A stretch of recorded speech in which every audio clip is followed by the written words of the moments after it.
Buenos días, hoy les vamos a hablar acerca del intercambio alveolo capilar 1. Nuestro grupo está conformado por Laura Alejandra Jojoa, Andrea Erazo, Manuela Granada, María Isabela Castro, Camilo José Muñoz, Jason Morales y mi persona, Jamie Natalia Buitrón. Bueno, sabemos que el oxígeno como el dióxido de carbono, estos se mueven a través de la barrera hematoalveolar mediante difusión simple. Es decir, que las moléculas se mueven desde una área de mayor concentración a otra de menor concentración. Es así como el dióxido de carbono se dirige del capilar hacia el alveolo y el oxígeno del alveolo hacia el capilar. Por otro lado, tenemos que si suponemos que tenemos una barrera que es permeable al oxígeno y este separa dos compartimentos llenos de aire, la presión parcial de oxígeno en el lado 1 va a ser correspondiente a P1 y en el lado 2 va a ser igual a P2. La probabilidad de que una de estas moléculas de oxígeno colisione con esta barrera y pase hacia el lado 2 es proporcional a P1. De igual forma, el caudal del lado 2 al lado 1 es proporcional a P2.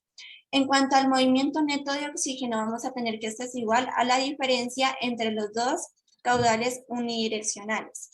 Bueno, pero ¿qué es un caudal? Un caudal es un movimiento de moléculas a través de toda el área de la barrera por una unidad de tiempo. Si este se normaliza, se denomina flujo. Vamos a tener que los fisiólogos respiratorios, ellos miden el caudal de oxígeno como el volumen del gas que se desplaza por una unidad de tiempo. Es así como la ecuación de caudal se puede transformar en esta, la cual es una versión simplificada de la ley de Fick. La ley de Fick afirma que el caudal neto es proporcional al gradiente de concentración, mientras que en esta se expresa como el gradiente de presión parcial.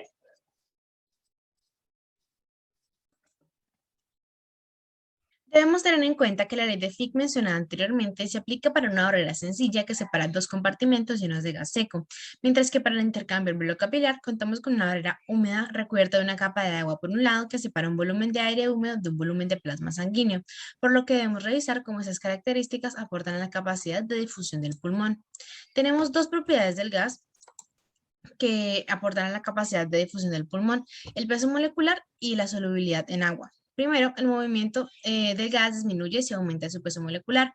La ley de Graham afirma que la difusión es inversamente proporcional a la raíz cuadrada del peso molecular. Segundo, la ley de Fick afirma que el caudal de un gas a través de una barrera húmeda es directamente proporcional al gradiente de concentración del gas disuelto en agua. Y de acuerdo a la ley de Henry, las concentraciones son proporcionales a las presiones parciales y la constante de proporcionalidad es la solubilidad del gas.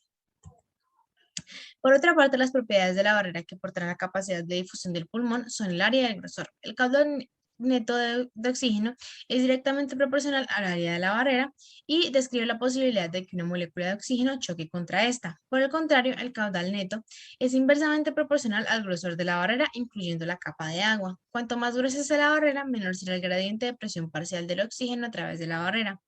Finalmente, tenemos una propiedad relacionada tanto con la barrera como con el gas. Esta se trata de una constante de proporcionalidad K que describe la interacción del gas con la barrera. Así, si sustituimos en la ecuación inicial la capacidad de difusión del pulmón por el área, la solubilidad, el grosor, el peso molecular y la constante de proporcionalidad, obtenemos la siguiente ecuación, donde K corresponde a la constante de proporcionalidad A mayúscula al área de la barrera, S a la solubilidad del gas, A minúscula al grosor de la barrera y PM al peso molecular. Entendiendo la información que nuestras compañeras nos han suministrado, vamos a relacionar la ecuación con la difusión de oxígeno y esto vamos a aplicarlo a los pulmones. Tenemos entonces esta ecuación, vamos a reemplazar los valores y vamos a obtener este resultado. Sin embargo, tenemos que tener en cuenta que tanto el aire alveolar como la barrera hematogaseosa y la sangre de los capilares pulmonares debe ser uniforme. Como vamos a encontrar también la difusión neta de oxígeno, vamos a tener que comparar las presiones parciales de oxígeno y dióxido de carbono. En la realidad existen bastantes variaciones en el tiempo y en el espacio. Entendamos el tiempo como el ciclo respiratorio y el espacio a través de un fragmento de pared alveolar desde un fragmento de pared alveolar a otro. Tenemos entonces la situación de la capacidad de difusión de oxígeno en la inspiración, concepto que se va a desarrollar más adelante. en donde en dicho proceso, en la inspiración, vamos a poder encontrar el valor máximo de difusión de oxígeno. Sin embargo, tenemos ciertas variaciones. Estas debido a que no hay una distribución uniforme de los alvéolos, entre los alvéolos, por lo que vamos a encontrar unos alvéolos más grandes que otros y por tanto vamos a encontrar áreas en las que va a haber más difusión y paredes más delgadas, más finas. Vamos a encontrar también variaciones de tamaño dependiendo de las posiciones verticales de los alvéolos, por lo que entendemos que el área y el grosor va a depender de la posición tanto del vértice como de la base del pulmón. ¿Qué nos sirve todo esto? Pues que tenemos que tener en cuenta que las relaciones entre las diferencias se modifican de manera dinámica y esto se va a aplicar en el concepto de la respiración. Bueno, la presión parcial del oxígeno en el aire alveolar varía tanto en el tiempo como en el espacio. En cualquier alveolo determinado, esta presión es máxima al momento de la inspiración, es decir, cuando entra a los pulmones aire rico en oxígeno, y es mínima inmediatamente antes del inicio de la siguiente inspiración, o sea, después de que la perfusión haya drenado la máxima cantidad de oxígeno del alvéolo. En esto consisten las diferencias temporales.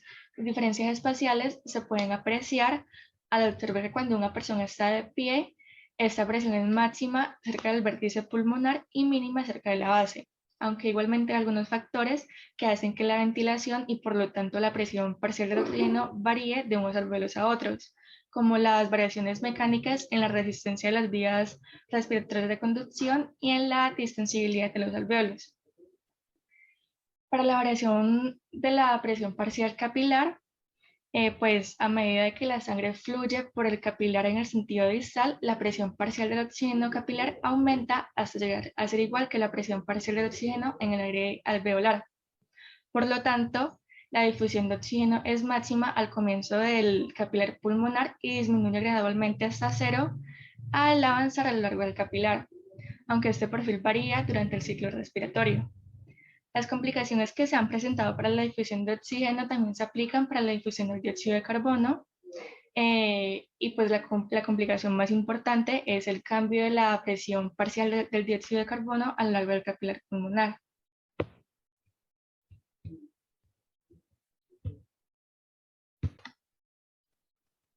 La ley de Fick describe el caudal de gas entre el aire y la sangre para un único fragmento de pared alveolar en un momento único durante el ciclo respiratorio, para el oxígeno. Y para un fragmento de pared alveolar y en un momento determinado, la capacidad de difusión del oxígeno, la presión parcial del oxígeno en el aire alveolar y la presión parcial del dióxido de carbono tienen valores bien definidos. La cantidad total de oxígeno que fluye desde todos los alvéolos hasta todos los capilares pulmonares durante todo el ciclo respiratorio es simplemente la suma de todos los fenómenos de difusión individuales sumados en todos los fragmentos de pared alveolar y los fragmentos apuestos de pared capilar en todos los momentos del ciclo respiratorio.